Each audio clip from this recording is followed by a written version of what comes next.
Welcome to the Tiffany Micah podcast.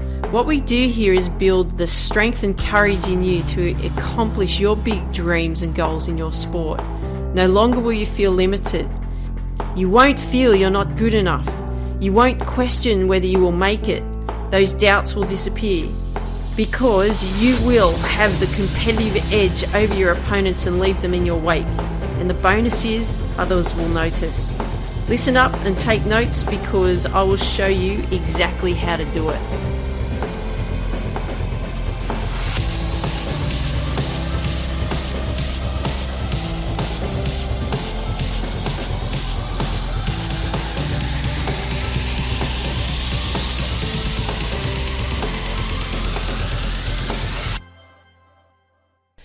Hey there, Tiff here, and welcome to the Tiffany Micah podcast. So happy that you're back. Welcome back. And if you're new, welcome. Hope you enjoy the journey. The exciting thing we are starting to experience is that restrictions starting to be lifted. Yay!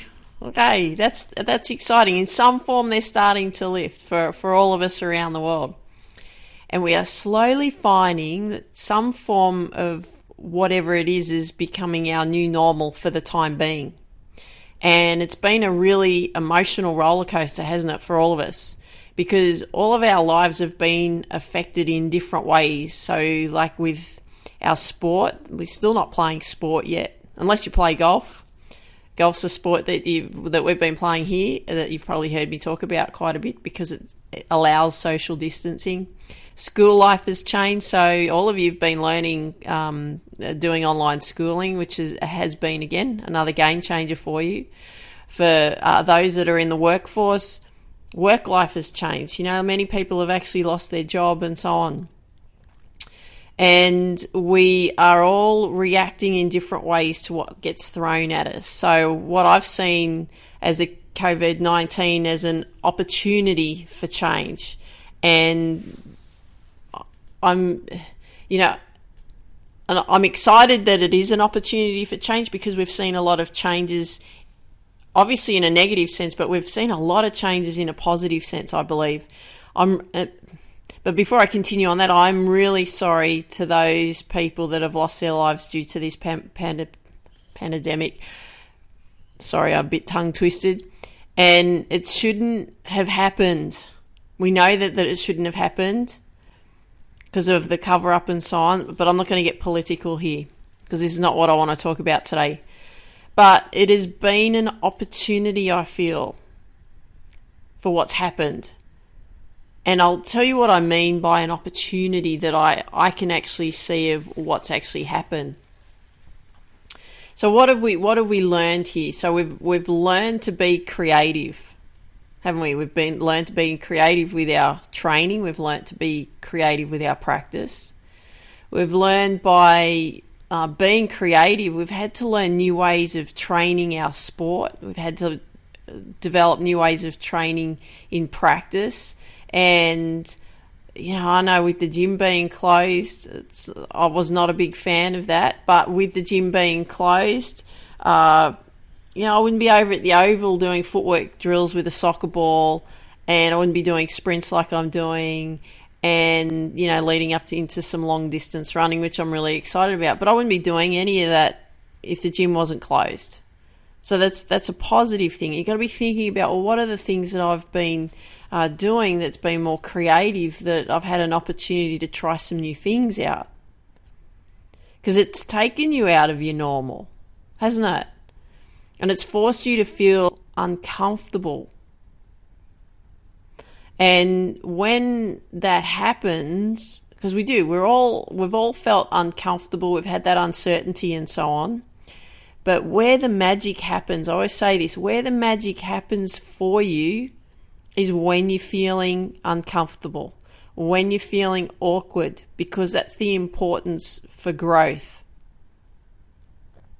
And guess what else you're doing? It's forcing you to learn new skills. So because you've been creative with your training and practice,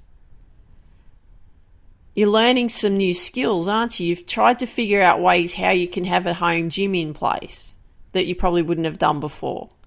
You've come up with different types of drills that most likely that you could do that you probably wouldn't have done before. You would have just stayed in the norm. So this has been a good thing for growth. And a few years ago, I was at a conference in San Diego. It was quite some time now ago. It was probably about 10 years ago, actually. And I was listening to this economist, and he was talking about how higher unemployment was good. And he was like, well, that doesn't make sense. Why would high unemployment be a good thing? Well, and the reason for that is because what it does is it forces people to upskill. It forces people to make themselves better. So how does that apply to you? Well, wherever your journey is or wherever you've ended up with regards to your sport right now, what's it forcing you to do? It's forcing you to be creative, isn't it? It's forcing you to train in different ways. It's forcing you to create new skills. It's forcing you to upskill, isn't it? It's forcing you to make yourself better. How could that be a negative? It's not. And this is how I see what the coronavirus has done. It teaches you to upskill and improve yourself. Not a bad thing, is it? I think that's pretty awesome. If we take all the negatives out, this is the positive thing that's come out of it. Even something as simple, like I said, for me to go to the oval and rebuild my running, which I wouldn't have done if I was going to the gym,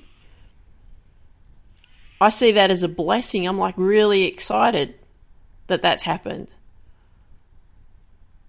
because I would never have gone to that oval and done that. So that's great. It's great. But you're like, okay, Tiff, well, how does this got to do with emotions? Aren't we talking about emotions today? Yeah, it has everything to do with it. Because how you feel is the result of how you think, what your beliefs are. And how you respond to a crisis is how and what you will think of in a crisis. So some people think of a crisis as absolutely devastating. And you can understand that because there's a lot of negativity. There's a lot of talk around the world of how many deaths there've been, how bad the economy is, how are people going to rebuild, I could say lots of other things, but I'll let it go. But what happens when some people go into that crisis mode, they go into that mode of like a victim, poor me. They make excuses. And every time a crisis is actually thrown at their way, it could be a roadblock as well, it could be an obstacle. That's where they go. They go into that victim mode, that poor little me mode, that excuses mode. I don't believe that's you. You're an athlete. Athletes don't do that. Do we? No way. Not while you're listening to me, you don't. And my ex-boyfriend from years ago, prior to meeting my lovely husband, his son, I remember his son years ago used to say this, and he said, why does all the bad stuff always happen to me? Because he had a lot of, he made a lot of poor choices in life. And that was because he believed that always the bad things happened to him. So therefore, that's what he attracted. So that's what happens. If you believe that bad and negative things are going to happen to you, well, guess what? Because you're putting that out in the world, the universe, I would say the universe is listening to you. It's going to come back and it's going to give you what you're putting out there. So you got to be careful about what you think. So then when we look at other people who rise above the crisis, they go into the mode of, okay, all right, let's go. Let's work through this. What is thrown at them, they see it, it's just inconvenient. Right? I saw the coronavirus is inconvenient. Okay, all right, nothing I can do about it. Everything started to change. Nothing I can do about it, but I can keep going. I can keep moving forward. I can keep working on specific things. I can knuckle down and get on with it. right? That's what athletes do. They knuckle down, they get on with it. That's what champions do. So we want to just see this as an inconvenience, because what those people who rise above a crisis, they work on solutions. How do you solve the problem? And that's what I've always talked about through this series. How do you solve the problem, right? How do you work through something that's thrown at you? So those people that rise above the crisis are problem fixers or solution makers. I like to call them solution makers rather than problem fixers. Solution makers has better language to it, I believe. So let's talk about your sport and how you're coping with that. So do you go into that victim mode? Poor me, make excuses, become a victim? It's not your fault. Somebody else's fault. How could this happen to me? Or do you become a solution maker? And as an athlete, this is where we want our direction to go. We want to be a solution maker. We don't want to be a victim. We don't want to be in that excuses mode. And you've probably heard me talk many times about when I was pursuing my tennis career. I was in excuses mode. I used to justify that if I didn't try my hardest and I still lost, well, then I didn't give it my all and I didn't really lose anyway. It was a way in which I could deal with the devastation. I didn't try my hardest. And I lost. Well, that's okay. I lost because I didn't try my hardest. Because I was frightened of trying my hardest and losing. That was the fear. So when I did lose, I could make that excuse to myself, oh, well, that doesn't matter. I didn't really try that hard anyway. And then when I started pursuing my golf career, I didn't want my tennis demons to haunt me. This is why, as you know, why I share these episodes, why I started this podcast show. Because I didn't want my tennis demons to haunt me, and I don't want your sports demons to haunt you. And I can tell you, my tennis demons haunted me big time. So I had to shift my thought process into a solution maker. So I'd really like to know, which one are you? Are you someone who sits in excuses when you're thrown a roadblock, when you're thrown a crisis? Or are you someone that is a solution maker? I'd love to know that. So when you get an opportunity, hit your email, send me an email and say, Tiff, I'm a solution maker, okay? And tell me why you are. If you're in the excuses mode, yep, write to me as well. Tell me why you're in excuses mode. So I went from going into excuses mode from my tennis career, like tennis demons, into a solution maker. And by doing that, I will tell you, it wasn't a flick of a switch. So one day I was like, okay, well, that's it. I'm no longer in excuses mode. And now I'm a solution maker. It was a development process, just like your skills. Your technical skills, it's a development, right? It's a process. Just like your training, it's a process. You got to keep going, keep working on it, keep refining it. Just like your mental skills, like what we talk about throughout these episodes. You got to keep working on it. You got to keep developing it. It's a process. So rather than go into a panic mode or crisis mode, when I went from the tennis demons that were haunting me, from when I started to play golf, I had to train myself to do a few things. And these were the things that I had to start doing, which I'm going to share with you, and then we'll talk about you very soon. So the first one, there's 3, okay? The first one was to give myself positive phrases to say. I had to put positive messages in my head on a daily basis. Because what was happening was that I was going back into that old pattern of what I used to do before, which was in my tennis career. You're useless, Tiff. You're having yourself on. You're never going to make it. Nothing's ever going to happen. Everyone's right what they're saying about you, right? I had to change that thought process because that was exactly the same thought process that I had when I was competing in tennis. I was like, I am not going down that same path again. I am not going to make those same mistakes. So the first one was those positive messages through phrases and words.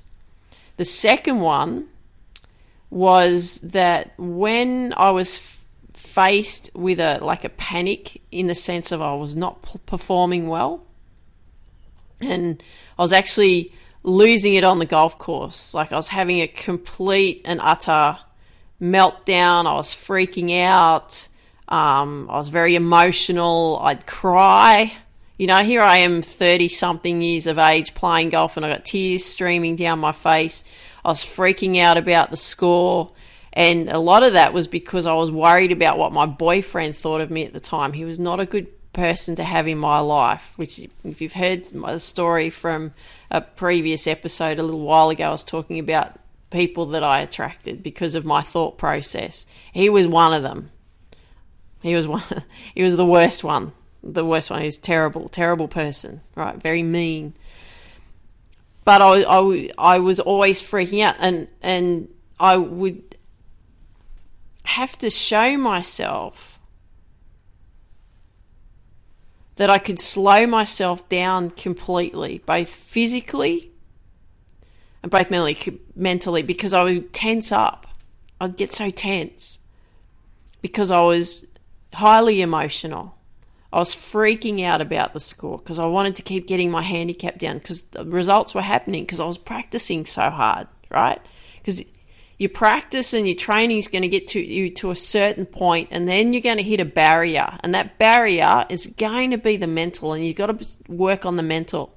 And I believe you've got to work on the mental from the very beginning. I wasn't savvy enough to work that out, but I did discover that, right? Reasonably early in my golf. Reasonably early. Not super early, but reasonably early.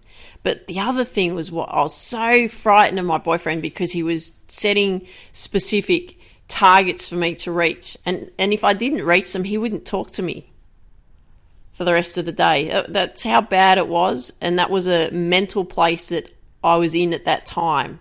I look back now and go, I don't even know how I put up with all that.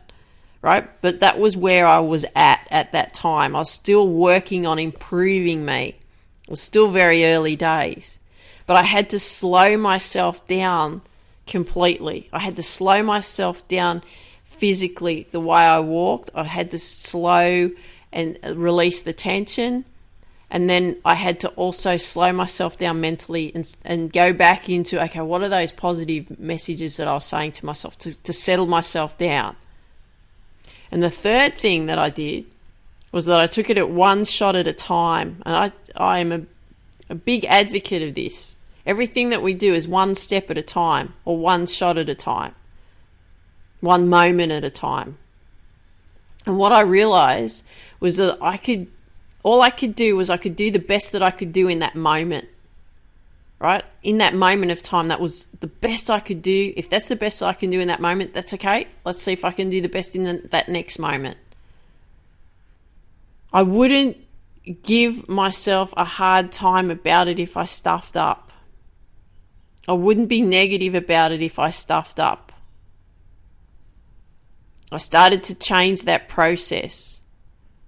What I would teach myself was, okay, all right, let's give the best that I can of me in the next shot.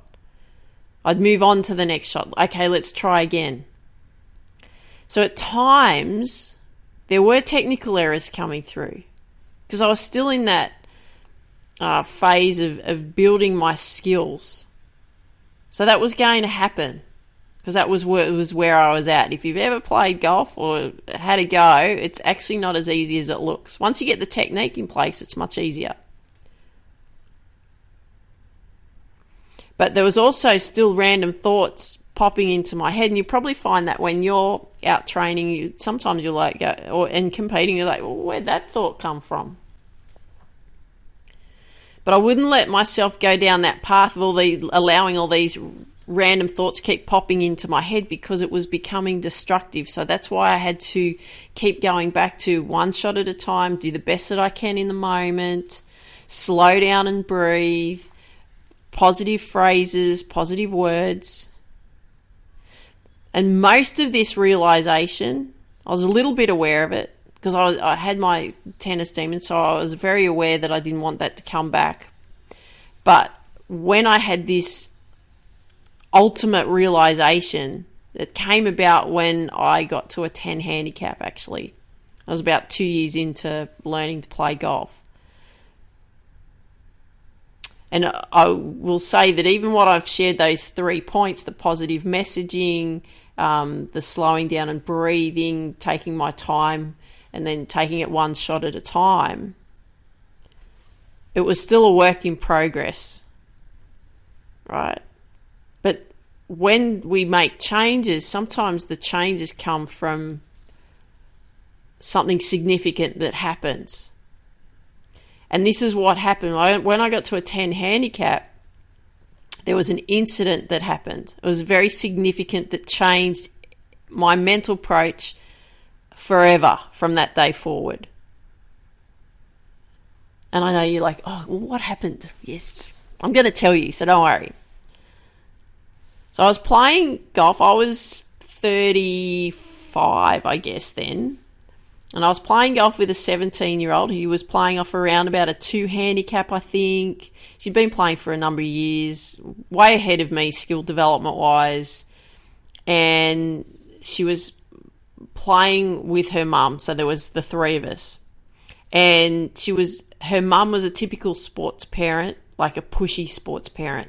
I shouldn't say typical. A typical pushy sports parent that I couldn't stand those types of parents when I was growing up playing tennis, because what I would experience would be, because I was always doing quite well, especially in the early days of junior tennis, the parents would come up to me and they'd be psyching me out, when I was 12, 13, 14 years of age. That's poor form from a parent, isn't it? That's disgraceful behaviour. So I always felt intimidated because of that, because I was, young, didn't know anything. Oh, well, they know better. I'd listen to them, right? I would take that on board. And I went back into that mode, like this pushy parent. She was carrying on so much about her daughter and this, that, and the other. And it was getting into my head. So I felt really intimidated from the beginning. And here I am, 35-year-old woman, right? Feeling intimidated by this pushy parent and a 17-year-old. And the 17-year-old was, would make snide comments as well. So I was allowing all that to affect me. But I attracted that, right? Because of where my thought processes were. Plus I had that boyfriend, that put a lot of pressure on me as well. And, I did feel intimidated because here are these, golfers who've got better skills than me. I'd only been playing for 2 years, got down to a 10 handicap in that space of time, but I found that I very much felt like I was a fake, a tennis player trying to be a golfer. That's what I felt like I was at that point. I felt like that for quite a bit of time before I then felt like I became a golfer. But that's how I felt. I felt like I was a tennis player trying to become a golfer. So I was still feeling uncomfortable at that point because my skills were still not great. They weren't as consistent. But on the scorecard, I was showing up great results, right? But I didn't feel comfortable. So I was still working on my confidence. Like I said, everything's a work in progress. And, the boyfriend that I had at the time, he'd pick a lot on me. I could never do anything right. Nothing was ever good enough. He always wanted so much more from me out of everything. And I was always mentally and emotionally drained from him constantly. So I had all of that as well that I allowed to come in because I still wasn't mentally there yet, mentally tough, right? And not allow those distractions to affect me. I still wasn't there yet. And people used to say, well, why are you with him? I was like, well, there is a nice side to him. I just wouldn't see it very often. But when your confidence is low, when your self-esteem is low, you allow people to treat you poorly because you don't think much of yourself anyway. And that was where I was still at. I was still in that limbo land. I was aware that I had to make changes, but, he was still a huge impact and would still affect me in many ways. So, okay, that's not the significant thing, right? So I stepped in, and then I played golf with this 17-year-old girl, her mother, and me. There was just the three of us. And like I said, even before I started, I felt overwhelmed. I felt intimidated that I couldn't hit a decent shot. And, from memory, I played every single full swing shot along the ground. We call them worm burners. They burn along the grass. So that was even the drivers, straight along the ground. And I felt like I probably shot like a century off the stick that day, 100 off the stick. Can't actually remember what the score was. That I can't tell you, but I haven't got a clue. But, as you know, a century is great for cricket. It's not so good for golf, right? But I was having a complete and utter meltdown, like a mental meltdown. And when significant things happen in your life, you remember them quite clearly because it was how you were made to feel. It was how you were made to feel by others. It was how you were made to feel by what you felt yourself. So in this instance, it was how I made myself feel, not the others. Looking back, looking at the others, it wasn't really about them. It was the distraction and the annoyance, right? And the frustration of the language, the not so nice comments, but I attracted that to myself. But it was how I made myself feel. I felt like I was a beginner out on the golf course for the first time. Now, I was playing off a 10 handicap already, which means it's only like 10 shots over par. So if there's a par 70 golf course, technically I should only be playing about 80 shots off the stick, right? And here I'm saying I probably shot 100. But I had so much negative talk going on that day. This is what I was going through, complete meltdown. Oh, here you are, Tiff, you're a try-hard. You're not good enough. You're wasting your time. You're a tennis player, not a golfer. What are you trying to be a golfer for? Everyone's right. They're saying, stuff behind your back that you're never going to get anywhere with your golf. So, yeah, they're probably right. You're a loser. What an embarrassment.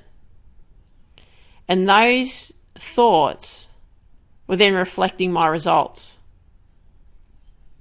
weren't they? Because I had a massive score, not so good in golf, and I had a pure and utter mental, like a mental meltdown.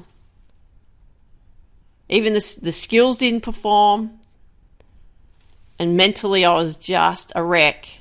And I came off that day, and this is like once I settled down, and I said to myself, I am never, ever going to feel like that ever again.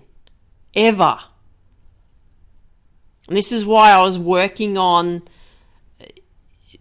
what I was doing with these messages and these 3 points. I was really doubling down on, okay, let's go positive phrases. All right, let's slow down. Let's get physically and mentally in place. Breathe slow, swing slow. Just take it one shot at a time. Just do the best that you can do. Because in that particular match, I was all over the place. Constant negativity I was throwing at myself. And that happens, right? That came back from when I was a junior competing in tennis and then pursuing a tennis career. All that negativity. So if that's going on with you, we need to change that. So this is why it's going to help you what I share with you, it's going to help you because I've been there too. I know what it's like.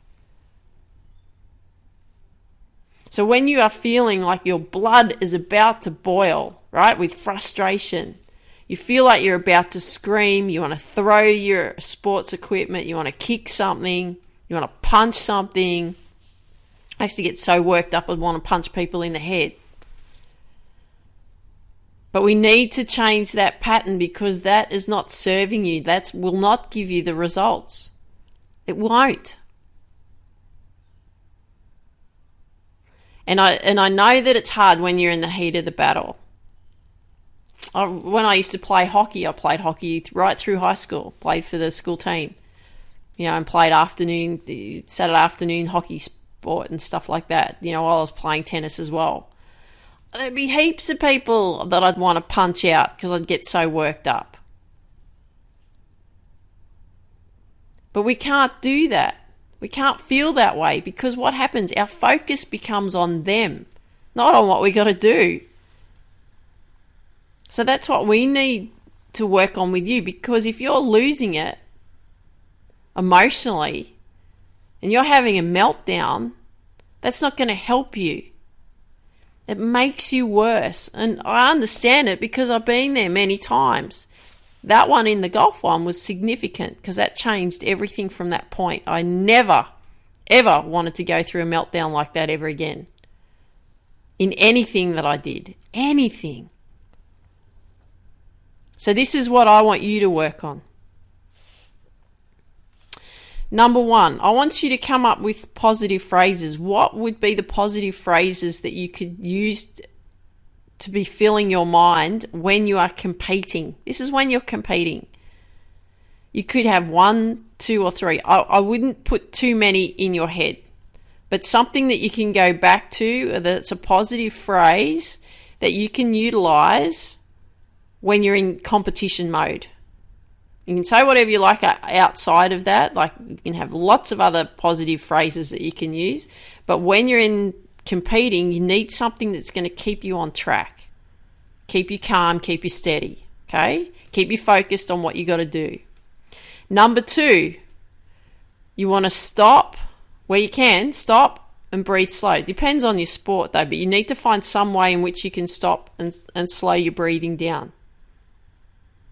Because if you can slow yourself down, you can regather your thoughts. And when you regather your thoughts, you can go back into those positive phrases because they both complement each other. And number 3, focus on staying in the moment.